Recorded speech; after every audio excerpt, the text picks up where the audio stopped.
Halo, kamu sedang mendengarkan Kilas Kabar Nusantara. Podcast persembahan KG Radio Network menyajikan berita harian yang mengangkat keunikan dari berbagai wilayah Indonesia. Kilas Kabar Nusantara dapat juga didukung oleh pengiklan loh. Sedang merintis bisnis baru, ingin menambah perspektif, atau ingin menambah motivasi dan kisah inspiratif? Dengarkan podcast Smart Inspiration hanya di Spotify. Persembahan KG Radio Network, part of KG Media. Pemkot Surabaya siap lakukan vaksin booster. Setelah menyasar tenaga kesehatan atau nakes, pemerintah kota Surabaya bersama Kodam 5 Brawijaya siap berkolaborasi dalam hal teknis pelaksanaan vaksin booster.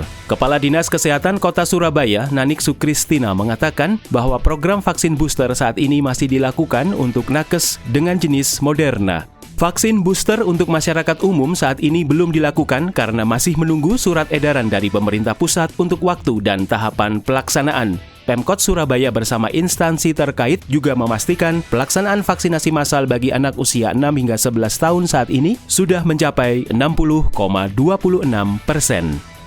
Karya inovasi pembuatan bahan rompi anti peluru oleh Rudi, mahasiswa Fakultas Teknik Universitas Hasanuddin, memasuki tahap pengembangan. Sebelumnya telah dilakukan penelitian awal dengan mengembangkan material carbon fiber reinforced polymer atau CFRP untuk panel bahan rompi anti peluru soft body armor. Pada tahap awal ini, uji coba yang dilakukan oleh Divisi 3 Komando Strategis Angkatan Darat Kostrat menunjukkan hasil yang memuaskan. Rudi menjelaskan fungsi rompi anti peluru yang digunakan untuk melindungi tubuh dari serangan mematikan. Pada penelitian awal, Rudi mengembangkan dua material dengan menguji simulasi metode elemen dengan menggunakan peluru kaliber 9 mm dengan kecepatan 343 meter per detik. Sementara Muhammad Syahid selaku dosen pembimbing penelitian menjelaskan, rompi anti peluru yang saat ini banyak digunakan memiliki lapisan dengan beban yang cukup berat, sehingga para prajurit susah untuk bergerak dalam aksi militer. Sedangkan rompi anti peluru yang diciptakan mahasiswa Fakultas Teknik Unhas ini mencoba mendapatkan material ringan yang kuat sehingga nyaman dan mudah digunakan.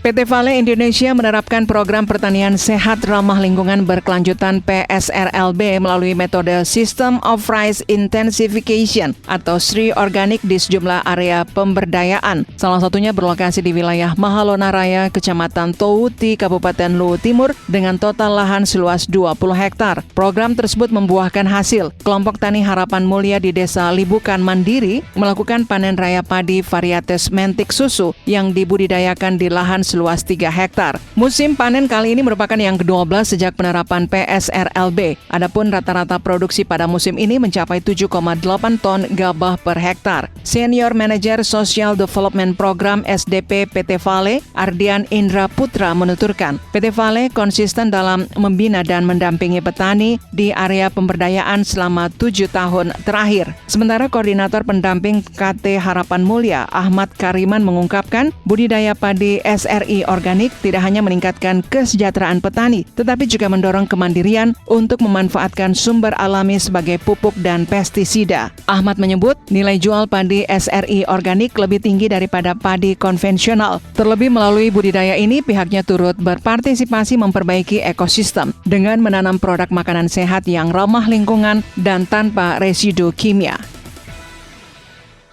Demikianlah Kilas Kabar Nusantara pagi ini.